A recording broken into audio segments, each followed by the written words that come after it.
that happened. I'm not going to talk about all of them. I was stream using StreamYard, where you guys could have jumped in, but I'll keep this kind of brief. So I'm on here. I'm also in the studio here doing a little bit of music. Uh, so it's cool. All right. So, but let's go through the weekend fights, man. Let's go through the weekend fights. It was good. It was good. So I already predicted that Lomachenko would beat Nakatani, and I told you guys why, and it actually played out the way how I said. Right? Lateral movement, going weak side. Nakatani's feet not quick enough to make those adjustments, and the pivot work not as good. Nakatani mostly fighting a straight line, right directly in front of the guy. He can do something with his length and reach that way, but of course Lomachenko negates that by simply going weak side of Nakatani, turning him and beating the shit out of him, right? So he stopped him. Actually, he stopped Nakatani, which was pretty good.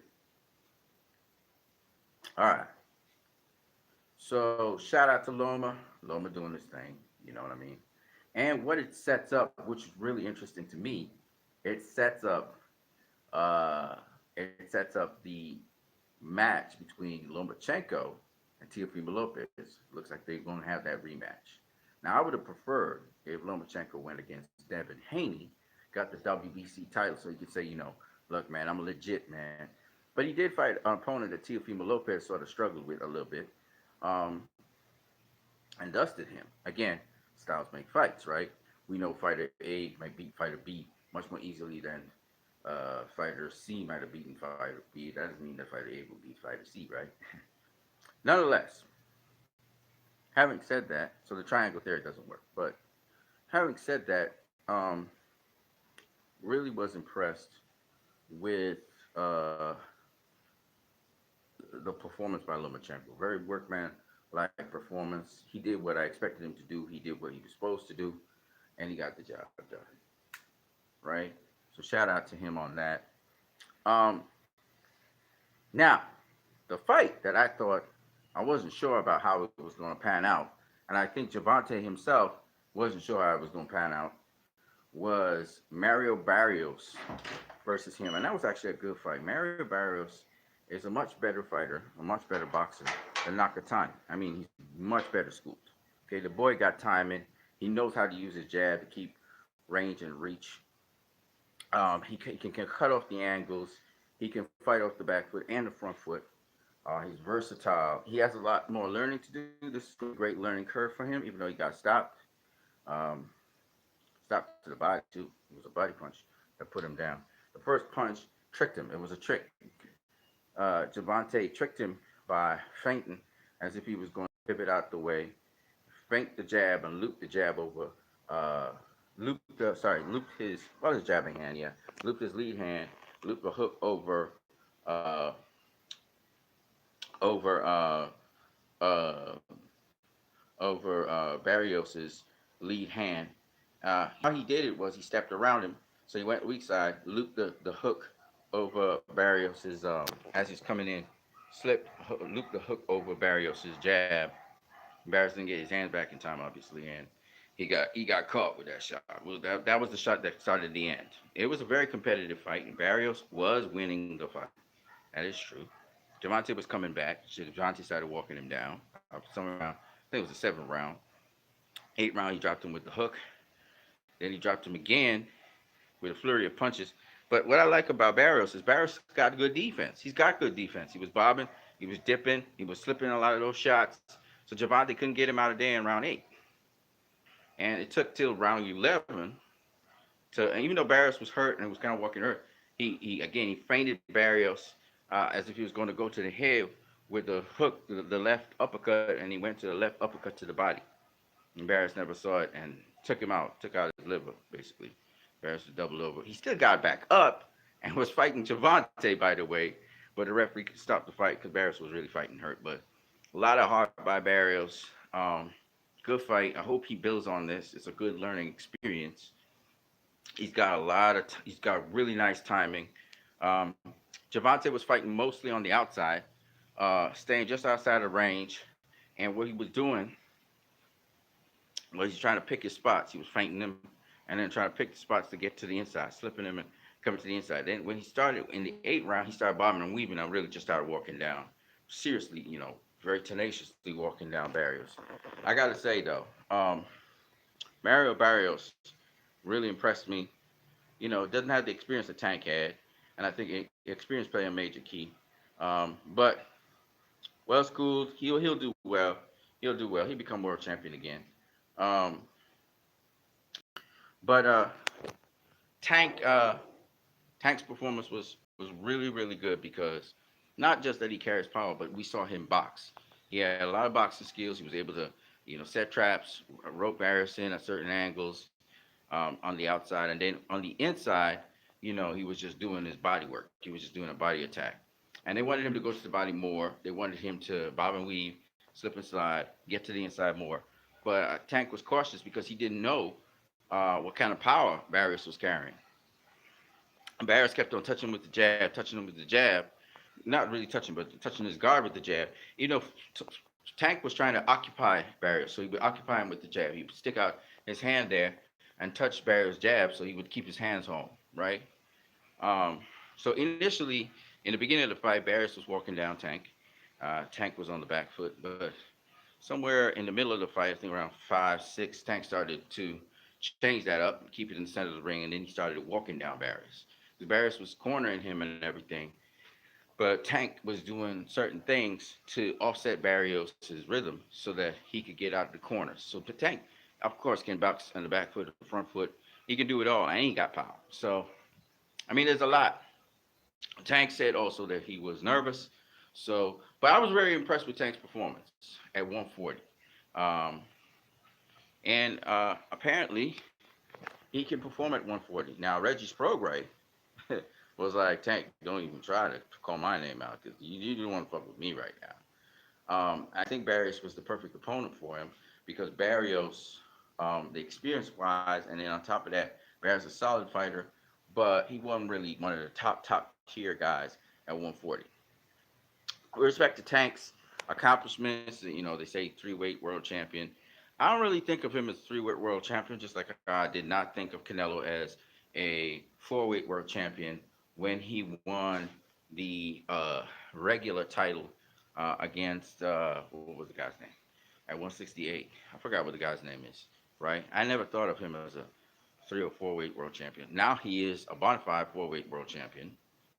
You know. Um. So I was pretty impressed with that fight. Um. With respect to uh, especially the explosive weight, because I didn't really think he was going to knock out Mario Barrios. To be honest with you, I didn't predict that. I didn't say anything about it. I didn't know. I didn't know. There was a lot of unknowns there, and Barrios is a solid fighter, and Barrios' timing's pretty good too, and he got good pivot work. So kudos to Barrios, man. He got Virgil Hunter, got a good fighter. He got a hell of experience. A future Hall of Fame probably he's going to be. He has faced one, and I hope Barrios can get back to the position of being world champion again, even if it's regular. With respect to the future for Tank, people are talking about all kinds of futures for Tank.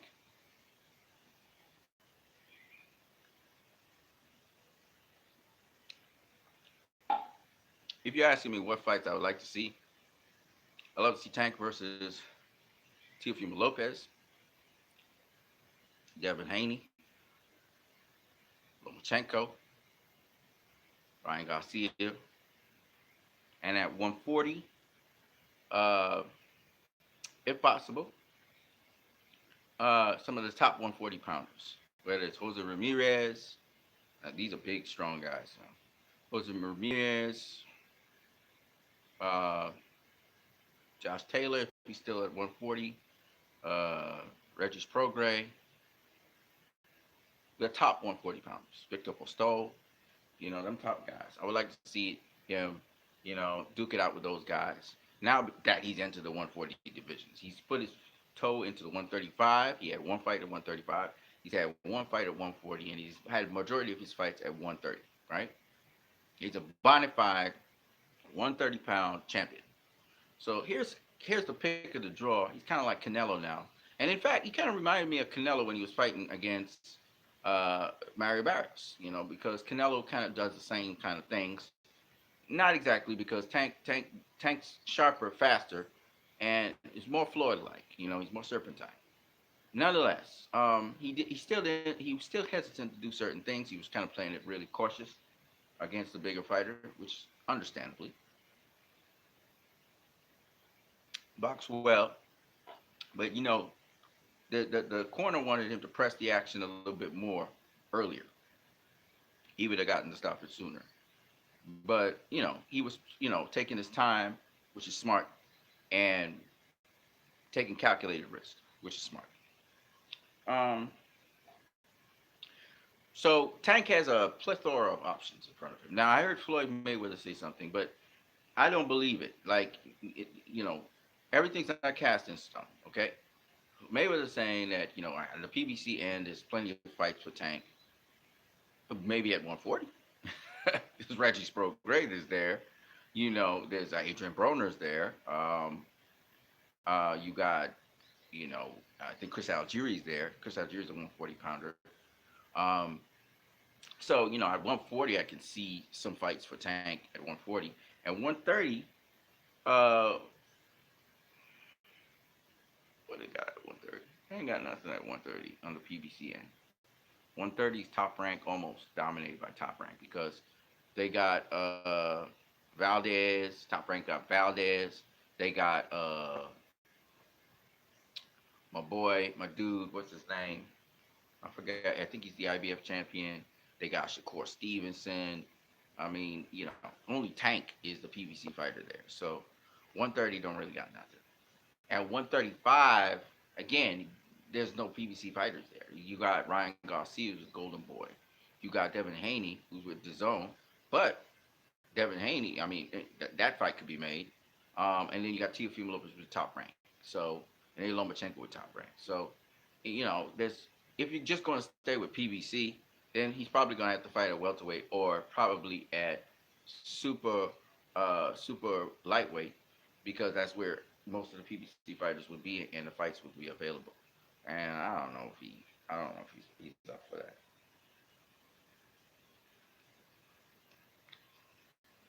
He might get a fight with Mikey Garcia as well. You know what I mean? But Tank performed very, very well. So I don't agree with Floyd on that. I think if you can make the biggest and best fights, you try to make the biggest and best fights. Period. You know what I'm saying? You try to make the biggest and best fights all the time. And I think that's the way to go. Um, so that's Tank. Now, on the undercard, we also had a really interesting fight I wanted to see, which was Jason Rosario versus Erickson Lubin, the Hammer. And Lubin got the stoppage. He really worked the body on Jason Rosario. And it seems as though Rosario, he's actually vulnerable to the body. So you hit him body shots, and you could get him out of there. And that's what Erickson Lubin did. And Erickson Lubin's game has expanded so much more to when I first saw him. So it's really good to see that Cunningham is doing a great job with him. Looking forward to even bigger and better things with Erickson Lubin. This boy is he's coming into his own. Even though he got stopped by Charlo, he's coming into his own, and it really looks good. So shout out to Erickson Lubin on that win.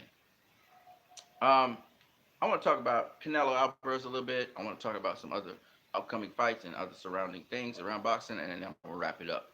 And if you guys want to leave, you can leave your comments in the comment section. You can donate via Western Union MoneyGram. Let's get it popping. So, first things, Canelo Alvarez. We see Canelo Alvarez also a multiweight world champion, but legitimate multiweight world champion. He was not unified. I thought he was a unified super welterweight world champion, but actually he was just the WB, I believe it's WBC world champion. The WBA was regular. Austin Trout was the regular champion. Yeah, he was champion at the time, but the super champion was Floyd. So actually, he was not unified. I thought he was at 154, but you can't really count.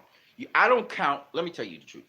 I count the real champions. That means the guys who actually won the belts and fought the guys who were actually champions, the top guy in the division. So that's how I look at it in a given in a given uh,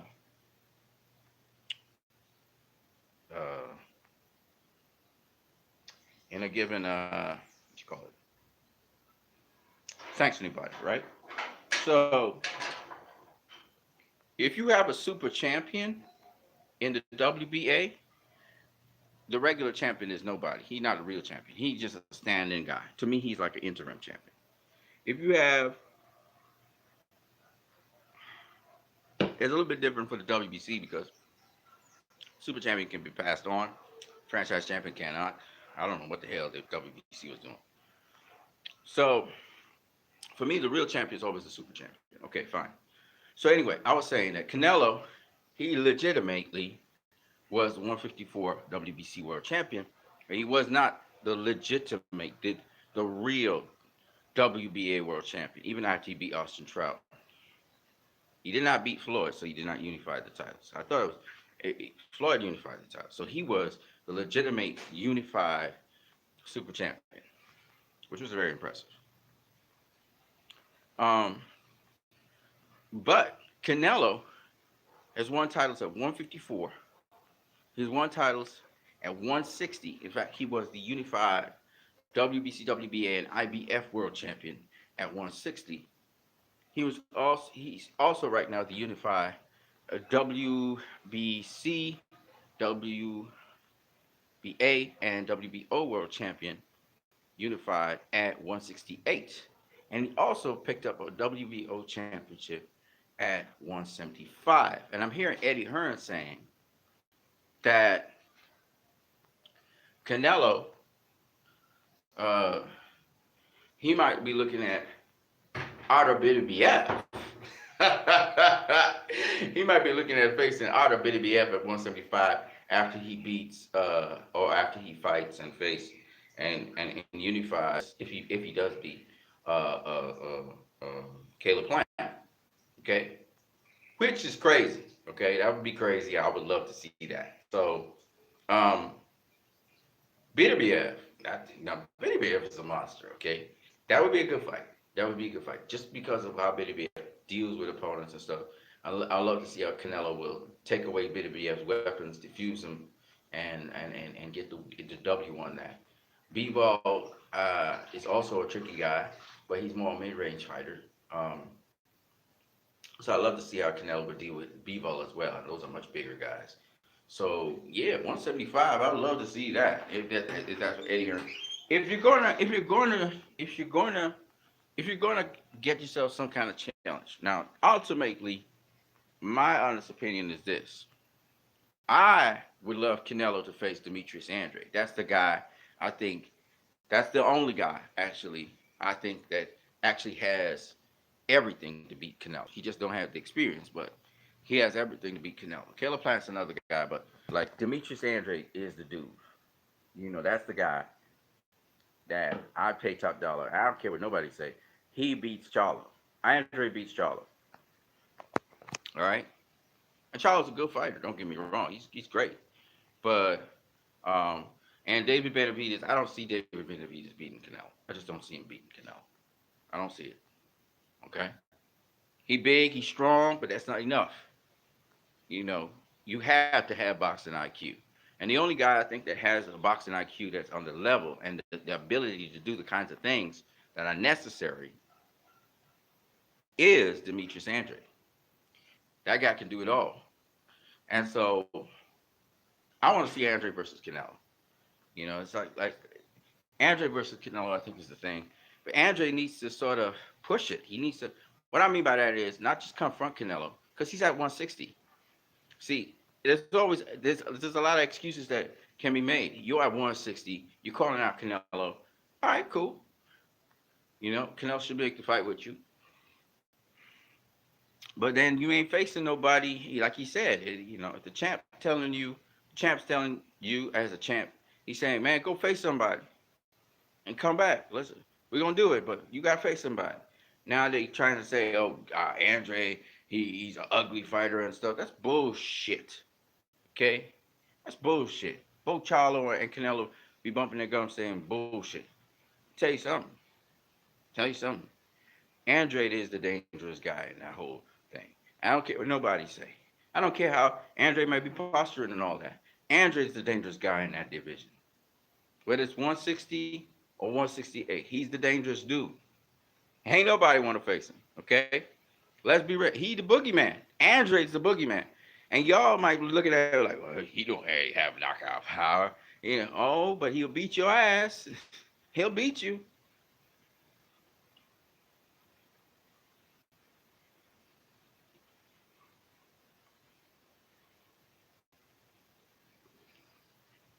So he hasn't lost a fight since the amateurs. So that's what they're afraid of. Andrade is like a southpaw version of Devin Haney. Okay? And here's what I think. I think whoever has to face Canelo, and they're getting more time to develop their craft and to get better. So, Andrade, Charlo, what are you guys doing, man? You know, Andrade should have done face Billy Joe Saunders. Saunders backed his ass out or got caught dirty. If Andrade had been allowed to face Saunders, the winner would have been ready for Canelo much more because iron sharpens iron. Iron sharpens iron. You gotta be tested to face a guy that's tested. You know what I mean? So none of them guys can fuck with Canelo, man. But Andre, of all the guys, I said, and I mean it, Andre's the dude. He's the dude that could do something for Canelo. Now, don't get me wrong, Charlo being tested, and Charlo is doing a great job. He's doing a great job, and he's infighting a little bit more.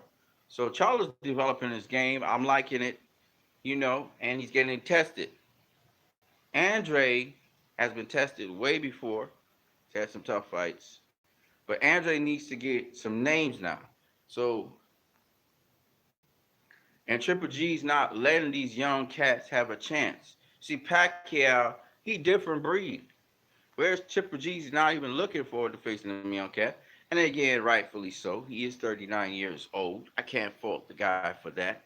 He's fought the guys in his time. This is a different generation. So I'm not mad at him per se, but I'm just saying Pacquiao different, man. He a different breed. You know what I mean? Pacquiao be taking on the smoke. You know what I mean? Now hold up. Pacquiao doing things Floyd ain't doing. He's not doing it. And I'm not mad at Floyd, but Pacquiao's in the position to be able to exploit that. And I love it for it. I love him for it. And but he better be doing drug testing. They better make sure his ass drug testing. That's the only thing I'm saying. Make sure that old man's ass is drug testing. Okay? But other than that, I'm I'm rallying for Pacquiao this round because I'm an old guy too. I'm 46, he 42. Shit, I'm gonna rally with the old guy. I love me Errol Spence. I love Errol Spence and probably will win the fight anyway. But I'm gonna still, you gotta understand, we just rooting for Pacquiao because he an old guy. And all these old guys have been performing pretty good. Anderson Silver recently, he 42 as well, and he did quite well. I watched old ass Floyd walk down a 200-pound guy. I love to see that kind of shit. Okay, I know Floyd's much better, much superior boxer to Logan Paul, but I'm just I don't know. Shout out to Logan, man. But to see old guys, do you guys get what I'm saying? They old. They're not. They're fossils in boxing. You know, to see a burner. That's why I want to see all those exhibitions. So people's talking about. I heard Oscar De La Hoya say he want to take on Floyd in probably an exhibition or whatever, and he's taking on an MMA fighter. Do it, Oscar. Do it, brother. I'm behind you 100%. Go for it. You don't got nothing to lose, only to gain.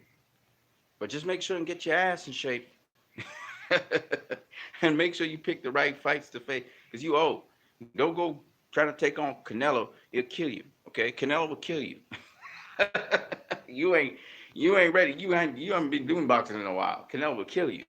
So don't take on Canelo. But if you got that fire in your bug, take on a couple exhibitions. Go in there. I saw Eric Morales took on.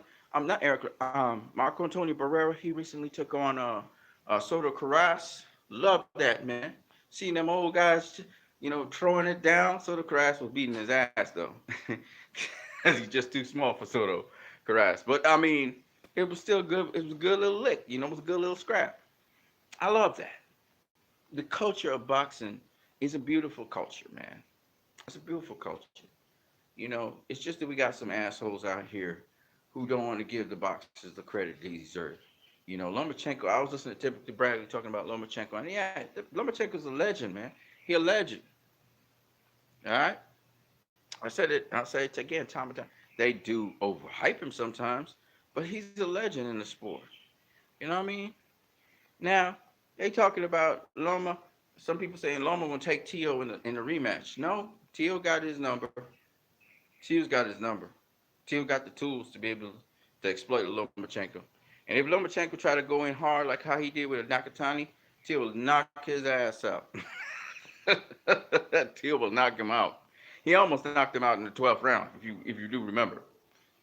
All right, so no, Lomachenko got to be careful with Tio. Tio has special skills and God gifting that Tio's not as good a boxer as Devin. Not as good a boxer as Devin. Okay, but Devin and Shakur, I think, are the best boxers in the whole set. Not let's not though count out Javante Davis. Javante Davis is actually a better, more explosive boxer than Teofimo Lopez. I'm gonna say that point blank. Period. Okay, Javante is something. Okay, he's special. Um, but the problem, and he got more experience than Tio and all those guys. He just don't have to face the level of competition Tio has. Tio faced Loma. Javante hasn't faced anybody on the level of a Loma, right? I'd love to see Javante versus Loma. I think Javante will knock out Loma. I think he'll really knock it. He'll knock him out because Loma, as much as Loma try to cut those angles, well, he can't do it against a southpaw really, but like that. But even so, Loma would have to still go outside the lead hands, trying to work his way around. He would try and, as we say, walk around Javante, and Javante knows how to pivot. Like I said before, see, the most important thing in boxing is your feet. And the pivot is one of the most important things in boxing because that's what helps you to cut certain angles or to also cut off certain angles so the guy's directly in front of you. So the guy can't go around you. So Javante, he's able to do that stuff and still also be elusive.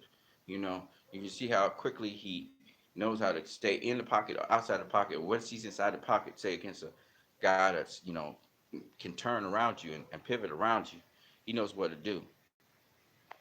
And the use of the lead hand is very important when you're in close in fighting. So your lead hand should be up against your opponent's body. We call it body checking. So you know when the opponent's body turns, you know to turn with him.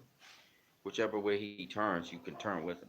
And there's a specific stance you got to be in to angle your body a certain way so it's harder for your opponent to hit you.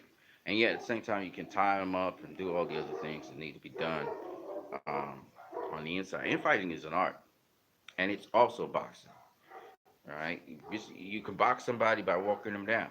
Okay, so anyway, I think that Javante Davis versus Lomachenko would be a good fight. I think Javante will knock out Lomachenko though. He would knock him out. Everybody would be shocked. And as respect to Teofimo Lopez and Javante, that would be a good fight. That would be a good fight. Uh, hmm. But Lopez don't have as good a defense as Devontae Davis has. So that could be a very interesting fight. And Javante would sharpshoot him at first. He would sharpshoot him. And of course, Lopez has a long reach. I think he's taller as well. But again, height and reach don't mean nothing because if I could get underneath your shots, then I can get to the inside. I can slip and slide to the inside, and then it's all over. You know what I mean? So taller fighters have to shoot down. Remember that. Um. Okay, so Yeah, I was talking about Canelo and Davis. My phone's freezing up. Let me see if I, let me see if I do this. Well, oh, it is what it is. Okay, so I guess I don't have the best signal right now, so it is what it is. Yeah, so with projections for Davis, those are the options. With Canelo, that's what I'm hearing. I'm hearing that he's going up to see Beterbiev and they, so he's going up another division. I don't know if he's running from them other guys. I don't know what's going on, but obviously, I would love to see him against David Benavidez. I would love to see him against Demetrius Andrade after Caleb Plant. But I'm glad I'm getting the Caleb Plant. I'm glad I got the Billy Joe Saunders from him. But I want to see him against those other guys, David Benavidez, Jamal Charlo, and Demetrius Andrade. But hopefully those guys move up in weight and keep on moving up in weight with him, and keep on beating other guys, and maybe even being undefeated. Who knows? But at the end of the day, that's what we're hoping for. That when they do face each other, they're experienced enough, and we got to pick them fight or something like that. You know what I mean? So that's what I'm looking forward to. But I hope these guys face each other. Benavidez versus Caleb Plant should have happened before the Canelo fight, for example. Um, Charlo versus Andrade should happen because obviously Triple G is not going to face either of them. I don't think so. Even though I heard the zone was putting pressure on Triple G to face both guys. Anyway, that's what I got for the weekend fights. You guys, what you need in the building. About to get out of here. It was 31 minutes, 52 seconds. I was trying to take it and make it as short as possible, but that's what we got for now. What you need in the building. If you guys want to donate to my channel, you can do it via Western Union or MoneyGram. I'm going to catch you guys later. What you need out. Peace.